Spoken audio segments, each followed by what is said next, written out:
Hello again. What do we have? Another video on the VFC KS1 stroke L403A1 as they call it. It's a gas blowback rifle based on the VFC system. Their latest release came out of nowhere, kind of. I'd pushed for it, hoped for it, blah, blah, blah. We got it at quite short notice, I might add. So, since I last spoke to you and we did the overview video and unboxing videos, which were not here, I brought it home and moved my accessories from my old SR16E3 based build KS1, which is this one. I moved the components over to my new correct receiver VFC. Now, I made a few mistakes when doing the overview video, and it's because I was doing it in a rush. I was doing it on a day. I didn't check things thoroughly, so I do need to make some corrections. And the first one of those corrections is that I actually thought they'd made this shell out of polymer, and that's why they'd put this insert in. I did a scratch test. I'm sure you can see there.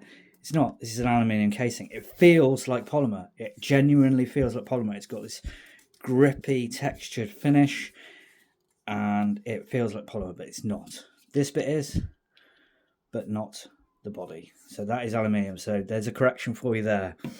I was wrong. There was something else as well, but I don't remember what. But we'll see if we can remember that on the way. So since I brought it home, I've moved my CTR stock, my Magpul K2 Plus pistol grip onto it. I've put a Vortex UH1 on there, a Surefire 300U light on there using a Haley Strategic mount, my replica LA5, the dual pressure switch. I've moved my suppressor over, and I've moved over my bareback FLS sling, which is my go-to sling, has been since they first started prototyping them, and I was fortunate enough to be given the prototypes. And I used the QD sling swivel that was already on this sling from my previous build.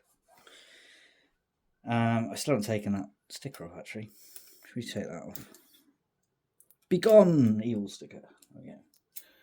I do take all the made in Taiwan stickers off, but I missed that one.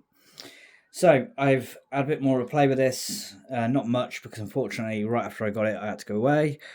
But what I'd like to do today is compare it a little bit to the build I did previously and what's changed, essentially. And also little bits that I've found out about it since more information has come out. So if we bring in my my old build, which I had for a good few years now. So this is using a Angry Gun rail and a custom built steel outer barrel. Now I would love to have put this steel barrel onto this one because it's obviously got an aluminium barrel, but I don't think it's going to be compatible with the new hop unit. And it's certainly not going to be compatible with the special KS1 gas block that VFC have very accurately replicated. So I left it on my previous build. Couple of other differences, obviously. So the SR16 has a steel bolt, but it doesn't. It has the older VFC style bolt, the V3 bolt. This one does have the Knights marking on it. It doesn't have the gas vent holes drilled in it, like the new KS1 bolt does. The new bolt has this is a nice enough finish, but the new bolt has a stunning blued steel finish. It really is very beautiful indeed. Obviously, one of the things the KS1 changed over the older SR16s is the ambi bolt release changed to a vertical position over the horizontal position of the SR16. This is why my build wasn't accurate back then at all. It was close enough at the time. We have the new style selector, which is different too. And then if we the end cap on the SR16 is 2-position end cap. So we have a hole on either side, but not on the back here. Whereas on the KS1, it has one either side, and the one that my QD swivel is currently plugged into. I'll try and get my hand out of the way of the camera. There we go, so you can see. Obviously the buffer tube on the actual KS1 is grey and has the commando dagger. I'm not too fussed about that because I've replicated the SF version anyway. If we flip over to the right hand side, you see some other minor differences. So the markings are actually very similar, but under this paint here you can't really see. The SR16 does have SR16 carbine. The actual KS1 has KS1 on it, obviously. The bolt release design on the left side is of a different design. The magazine release button is of a different design. The trigger guard is of a slightly different design because it's actually mounted into the receiver differently than the SR16. Hopefully you can see that. And the selector is obviously of a different design. The charging handle on my SR16 build is actually a gunfighter charging handle, I believe. I think it's a gunfighter I got on this one. Yes, it's a gunfighter I got on that one. So obviously that's different as well. Whereas that came with a standard charging handle at the box, whereas the KS1 comes with the correct ambi tan charging handle. I did move the KS1 pistol grip, the stock pistol grip, onto this because it had no grip, because I moved the K2 over onto the KS1, and I put this replica SL stock on there yesterday because I got it off of. Let's move it so you can see it. It's just a little placeholder, so it's got stock on there. You know, I do need to tighten up the latching system a little bit. It's a little bit too hard to move, but it's not necessarily a bad thing. Obviously, I painted my build before. It's had a few different coats of paint job by now. Let's get that out of the way. I did weigh the bolt carriers on these, and the steel bolt carrier on the V3 is ever so slightly heavier than the steel bolt carrier on the V2. On the Evo, on the KS1. My KS1 is actually easier to open than my SR16 was. None of the lower components have really changed, but one thing that should be pointed out, let me just grab a spare bolt carrier. Excuse me, this one's got blue tape because it's actually a training one that I was using, but it's same underneath as a normal V3 carrier. So they changed the nozzle, is now a MCX nozzle on the KS1 instead of the standard M4 nozzle, which seems to improve consistency. Obviously we've got this new cam pin design. This is a fixed cam pin on the V3 and the V2.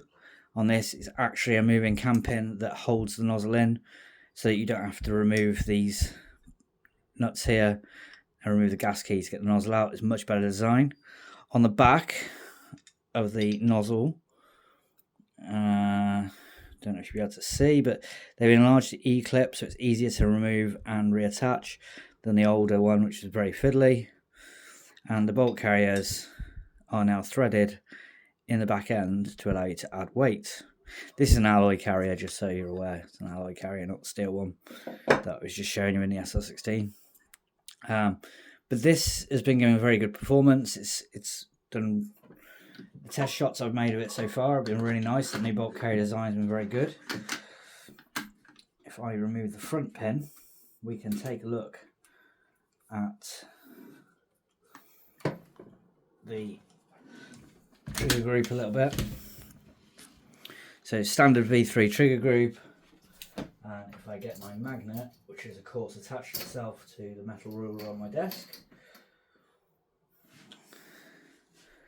We have a steel bolt catch, steel magazine release, steel firing pin, steel hammer, steel sear, steel trigger, steel pins, steel mag release on this side, steel selector nut, steel selector, steel body pins, alloy buffer. The buffer hasn't changed from the V3. So all of that's pretty much standard V3, but complete steel. And this EU sync version rubbish. The hop-up system is probably the one part that was controversially changed, or somewhat controversially changed, if I get a pointy thing. Here, there are some grub screws. They hold the hop unit in a barrel assembly in place, so you don't need to remove the handguard and outer barrel to get to the hop. You just remove these two grub screws and then push it on the end of the muzzle, and it pushes the whole hop system out. Obviously the hop system is adjusted with an Allen key under there. There is a tool coming for it, but at the moment you can just use an Allen key. I haven't moved the hop on this one. It was shooting 3s dead flat. I'm probably going to use 3.2s in it later on, but I've got a bunch of 3s that I haven't used, so at the moment I'm leaving it set at as it was. And that's with the hop's not even moved out of the box, so I know that a couple of other people have found that they weren't lifting above a 3.2 or a 3.6. I don't know whether this will hop a 4. I'll try it at some point when I get around to putting 4s in it, or maybe something even heavier. The build quality is actually exceptional on this. VFC have really knocked it out of the park. They've done a really nice job. Another thing I have changed, I did change my muzzle device because I moved the suppressor over from my old build, and rather than fitting the suppressor onto the stock VFC muzzle, which doesn't have a grub screw, and I found it could actually be unscrewed when you put the suppressor on, I chose to use the flash hider that came with the suppressor. Let me just pop this back together and I will show you that. By the way, when you close receivers, always make sure they're on semi-automatic. If they're on auto, you can damage the auto sear. Worth noting. So, if we remove the suppressor, you can see that that's identical to the stock VFC one. But because this doesn't have a grub screw here, and this one does, I found that when tightening the suppressor on, it went against the threading, because obviously if you carry on, this is locked, but if you carried on with this, it would actually start to unscrew the muzzle limiter. So if you buy one of these suppressors, the AG ones, I would recommend just using the AG flash hider that comes with the suppressor rather than the VFC one, just because it's got that grub screw in it. They're both steel, they both work, they both look the same. I have taken my iron sights off this. I don't need iron sights. And I put the iron sights onto my old SR16 build just to keep them safe, and also to add something onto the top of that rifle. We will quickly again test this trigger. This, by the way, this new bolt carrier moves so slick. It really is the slickest bolt carrier I have. Set the trigger. I did say this is a 2-stage trigger. I think that it's actually a standard VFC trigger, but it just operates a little bit like a 2-stage because there is that little bit of take up, and then it hits the wall, so it feels like a 2-stage. Pull through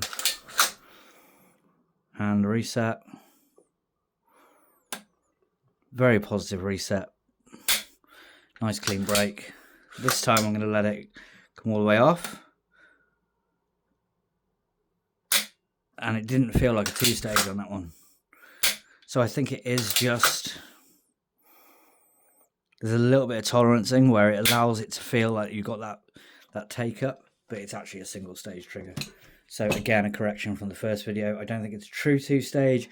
I think it's just a slight bit of movement before it gets to the wall, which makes it feel like a 2-stage. But a very nice trigger either way. Really, really nice trigger. So what else have I got planned for this? Well, at the moment, not much. I want to get her out, get some rounds through it. I may put my BCM grip on there from my old build that I've been using for years and years and years. I used to use them many years ago on quite a lot of my builds. But I'm actually quite liking the way the rail feels without it at the moment. I've put my pressure switch here. My white light pressure point is the one closest to the muzzle, because when I'm in natural hold, I'm holding over the laser one, so I'm less likely to accidentally hit the white light. I always put the white light further away. I've just put a little bit of sniper tape on here just to keep cabling tidy, but I need to really do a better job of that, so I'll probably put a manta rail on there to keep that cabling tidy. And then there's the attachment from my bareback FLS sling. But yeah, can't wait to get out and use this. So far, when I tried it on the range at the other location, it was shooting amazing. So I'm hoping it continues to do so as I get it out on the field. But I've been away, so I haven't had a chance to. So hopefully I'll get out, I think at the start of October, and give it some time out actually shooting at people. And we'll see how it goes from there. But I hope that cleared up some of the misconceptions I accidentally made during my initial overview video. It's going to happen when I'm doing things as it arrives and I'm trying to get things out fresh for you. But this is where we're at now. So the magazines are not polymer. They are alloy, as you can see by that scratch that I intentionally did to see what was under there. These tan P mags at the moment are very short supply. They should be around again after New Year. But it works obviously just as well with the regular V mags and Stanags, etc. So there's that one we cleared up, and also I said that it was a true two-stage, and it seems that I may have been wrong on that one. It's not a true two-stage, it just operates like a two-stage on my rifle. One thing I did forget to point out is this serial number here is individual. It's to your rifle, so everybody's serial number will be individual. It's also marked on the box, so they are unique, so that's a nice touch as well. The finish on this, the paint finish is beautiful, by the way. It really is nice. They got the colour absolutely spot on, so well done to VFC for that one.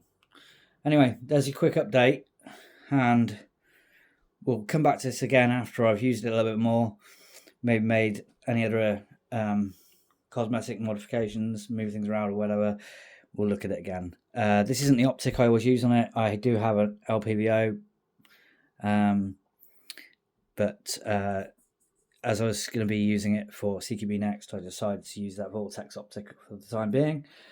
And we'll just see how it performs, really. But it's a very nice rifle to throw around, so I should enjoy using it. Anyway, thanks again for watching. Please do all the usual YouTube crap. Share it to other people and tell them about the channel. Trying to make it grow a little bit more. Trying to get some more reviews out. Now that I'm back, I think I've done my last trip of the year. Last proper trip of the year. So I should be able to spend a little bit more time getting these reviews done. Thank you, guys. Oh, one last thing. I think I'm doing a joint thing with another YouTube channel soon, where we're hoping to do a Q&A, kind of banter between us.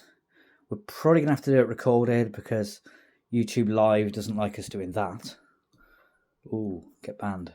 So we're probably going to do it pre-recorded and put the questions out to our channel followers before we film it, and then we're going to film a two-way conversation about all things gas blowback, especially VFC based, and we'll upload it on both of our channels. I won't say who he is yet because we've got to actually sort it out, but it's someone I've known for a really long time. He does YouTube. He's a great guy, so look forward to that. Thanks again, guys. Take care.